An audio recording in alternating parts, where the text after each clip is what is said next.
Girl, come. You need to hear this. Let me tell you something. I used to think that I was a nice person because I used to put everyone's needs before mine. I used to go over and beyond for anyone and every little person. Like if someone asked me to do something, I got you. If you wanted something from me, I got you. If you want me to go with you somewhere, I got you. But the thing is, that brought a lot of emotions inside of me, and it's made me become a person that I was not, because I started to overthink every little thing. I started to lose myself, lose my identity. Like I could not fathom who I was because I was built on being there for other people. Okay? And if that sounds like you, girl, this video is for you. Let's go.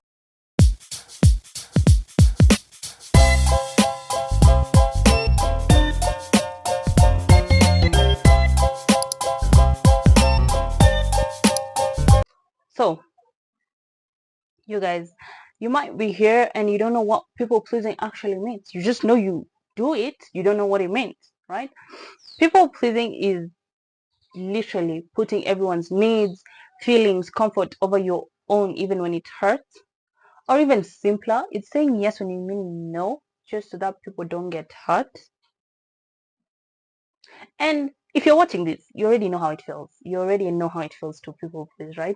You feel like you're always a stepping stone. You feel used. You feel like, you feel very anxious all the time. You feel like you need to go above and beyond for everyone. You feel like you're literally everyone's savior, but you're not, right?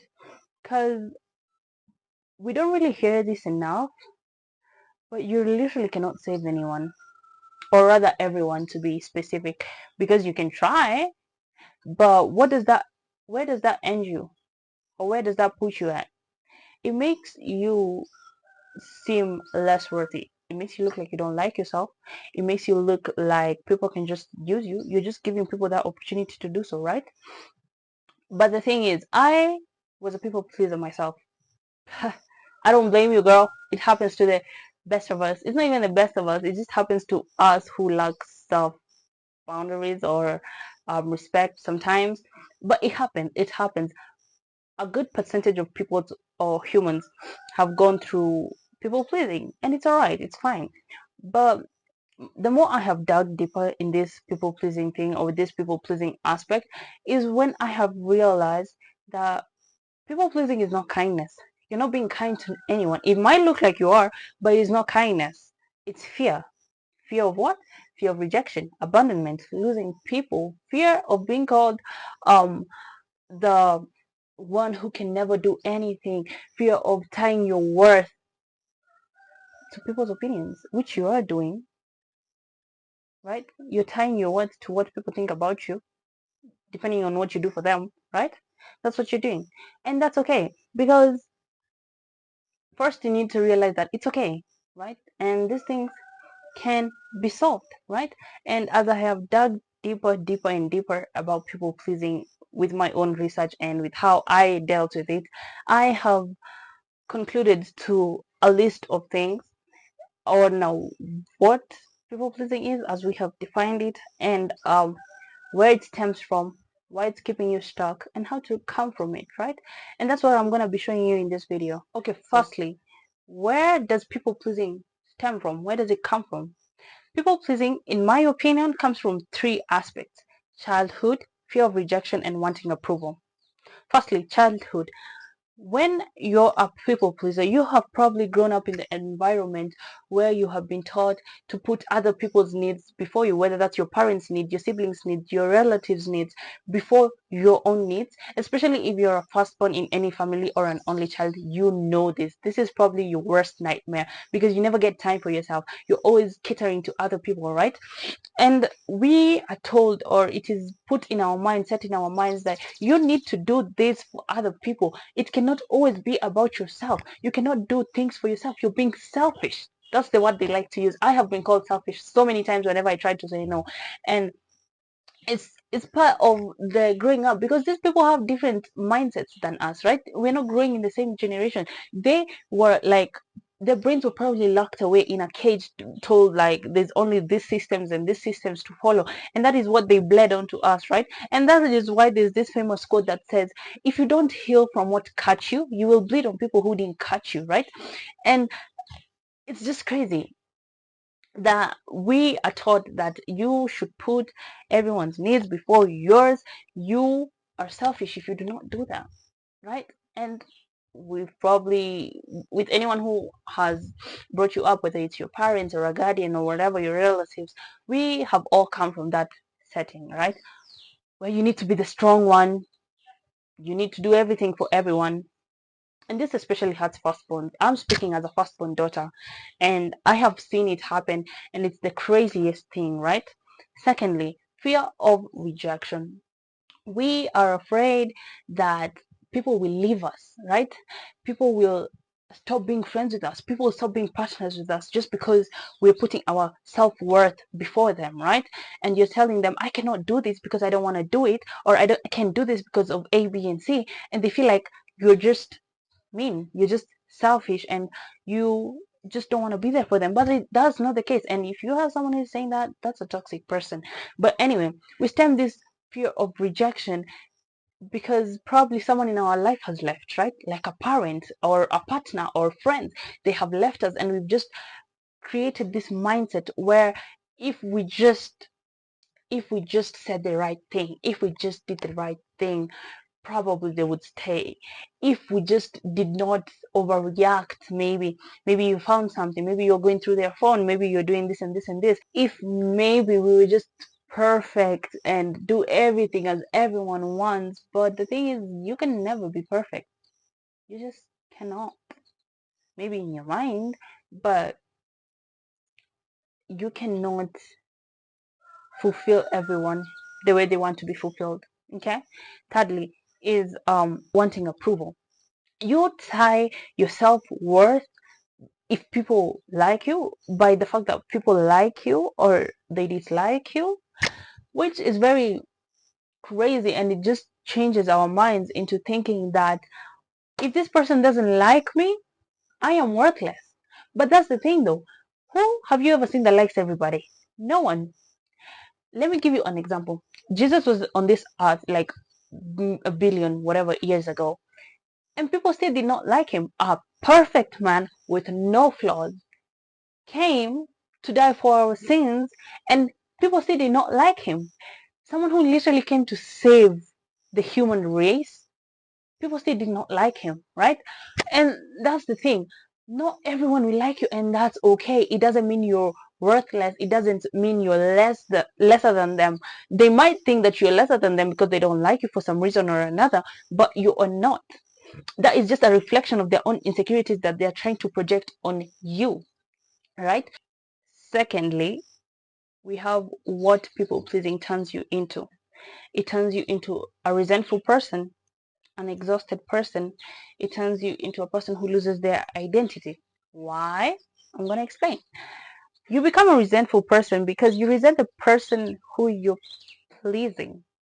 I know that might sound confusing, but when you're doing for someone something, if you're doing something for someone, oh my days, if you're doing something for someone and you don't want to do it, you're very unwilling to do it, right? You start resenting the person you're doing it for because you feel like they're overloading you. You feel like, why can they just do it for themselves? Why can they do this? Why do they have me to do it? But I don't want to say no because I'm incapable of saying no. Like, why are you giving me all this? Can't you do your own things? Like, what? You start resenting the person who you're trying to please. And as controversial as that may sound, that is exactly what happens. Because I have resented so many people who wanted me to do things for them, and I still did, but I didn't like them, right? And that becomes a very toxic behavior, by the way, because it just steers you into deeper things, which is crazy. Okay, second of all, you become exhausted. You become exhausted mentally, emotionally, physically, even sometimes spiritually, right? Because you're just trying to be out there for everyone and anyone, right? You're exhausted mentally because you have things to do, and they're not even your own things to do. You have things to accomplish, and they're not even your own goals that you're accomplishing. You're helping someone accomplish their own. And then physically, because physical movement, right? If someone wants you somewhere, you go. If someone wants you to do something, you do it. It becomes exhausting on your emotions because you cannot comprehend why you're doing this. You're always tired, you overthink, your mind is always on an exercise, it's always pacing because you're overthinking every little text, every little thing. Literally, your mind is in a spiral day in, day out, right? And then it makes you lose your identity because you don't even know who you are anymore. You're just doing things just because you're doing them, just to please people. You don't even know who you are, right? You do things because other people want you to do them. Let's say, for example, you go clubbing because people want you to go clubbing, but that's not who you are. You don't want to do it. You do things because people are doing them and you want to fit in and you want to please people, but that's not who you are. And in the midst of that, you lose who you really are. But is that something that you really want? Having resentment, being exhausted, and even losing yourself? Because what's the point of life if you don't even know yourself, right? Thirdly, why it keeps you stuck? It keeps you stuck because people expect it from you. You've never said no in your life. People don't know. People don't know. They know when they tell you to do something, you're gonna do it. So just because people expect it from you, you're gonna stay stuck because you feel like people have so much expectation of you, and you feel like if you don't fulfill it, you're gonna be a worthless person, right? You're not gonna be enough. You're not gonna be the one, you know? Secondly, you stay stuck in it because you don't set boundaries. You don't teach people how to treat you. People treat you how they want to treat you and how you accept for them to treat you, right? You don't tell them, I cannot do this, I will not do this, you cannot talk to me like that, you cannot order me around like that because I'm a grown woman. You cannot talk to me like that, you cannot yell at me, you cannot tell me to do something that you can do it yourself. But they do tell you what to do because you've taught them that. You've told them that you don't retaliate, you don't talk, you don't speak up for yourself, you don't defend yourself. So they will use you how they want, right? And that's why you get stuck because you don't set boundaries and you don't tell people no. And that's the main point. You need to learn how to say no. Okay? Thirdly, it keeps you in a fear loop. Okay? You get stuck because you're in a loop of fear. Let me explain. You withdraw from people pleasing. You are in the middle of the loop where you're feeling guilty and you feel bad. You feel like people won't like you anymore, and then you go back, and it's a loop. You come out of it, you stay stuck in guilt, you go back. You come out of it, you stay stuck in guilt, you go back, because you cannot fathom the idea that people will not like you a little bit when you say no, and because you do not love yourself and your self-worth and your self-love, you don't even have self-love, and possibly the chances of you even liking yourself comes from someone else liking you, right? That is why you're stuck in a loop. And that is why when you withdraw, you feel bad, you go back. It's like an addiction. It's literally an addiction. When people are trying to stop drinking alcohol, they stop it and then they become depressed, they become sad, they go back. Something happens, they go back. Something happens, they go back. It's literally an addiction. But don't worry about it. I have solutions on how you can get out of the loop and get out completely. But we're gonna start with baby steps. Okay? Okay, girl, for solutions, we're gonna start slow and steady because you cannot just come out of people pleasing. It's like an addiction, it's like something that keeps drawing you back more and more and more, right? So, number one, we're gonna start by letting people be uncomfortable. Let people sit in their own uncomfortability. You don't want to say, do anything, don't do it. You don't want to say something, shut up. Okay? You cannot fix everyone and everything. You just cannot. You're not even Jesus. You cannot do it. All right? So don't just let people sit in their uncomfortability. Okay, let people be uncomfortable. Let them fix what they've broken. It's not your job to carry the world on your back. It is not. Second of all, start noticing when you say yes but you're uncomfortable, and then you can change your answer. You're a grown adult. No one will beat you. Do it. If you say yes and then all of a sudden you're like, but I don't want to go because when I'm in that space I feel uncomfortable. When I'm in that space I feel like, you know just not it. I don't feel fulfilled. Those people don't fulfill me. I don't like what they talk about. Don't. say yes. Or if you said yes, say no. I'm sorry, I can't come. I can't make it. If they ask why are they asking why? But anyway, no is a full sentence. You need to remember that. But if they do, I just don't want to do it. Clear as day.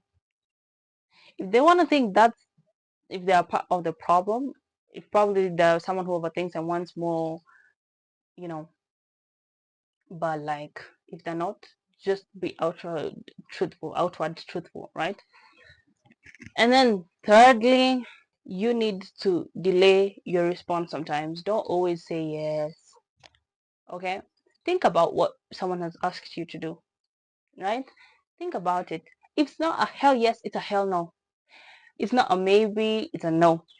If it's a oh, but you know, it's a no. But let me no. If it's not a hell yes, it's a hell no. If you don't want to do it, don't do it. If you don't want to go, don't go. Okay? No one will beat you up. Okay, girl? And listen to me. You do not have to tell your self-worth to someone else. Okay? You are loved by many people. And you're enough. With everything you do, you're enough. With all your flaws, you are enough. I love you. The Lord loves you. You know? So just check on the people pleasing. And when you come out of it, you will literally realize that you can never impress anyone. You just cannot. People can never be impressed. And it's okay, sweetheart. As long as you just be yourself and do life the way it comes at you. And don't do anyone else's life. Okay, girl? Yo, we've come to the end of this video. Thank you for staying until the end. I hope you've learned something educational, something that will help you. And I hope for all my people pleasers out there that you have learned something from this and you have a takeaway and you will be able to fix your life with these little points that I have. If you want a part 2 to this, obviously I have more to say. You can let me know down in the comments. And thank you so much. Make sure to like, subscribe, and follow me on social media. And click that notification bell so that you get notified whenever I post. I post 2 to 3 times a day, so make sure you don't miss it. I have amazing stuff, and make sure you join the family. Okay, thank you guys. I love you so much. Bye bye.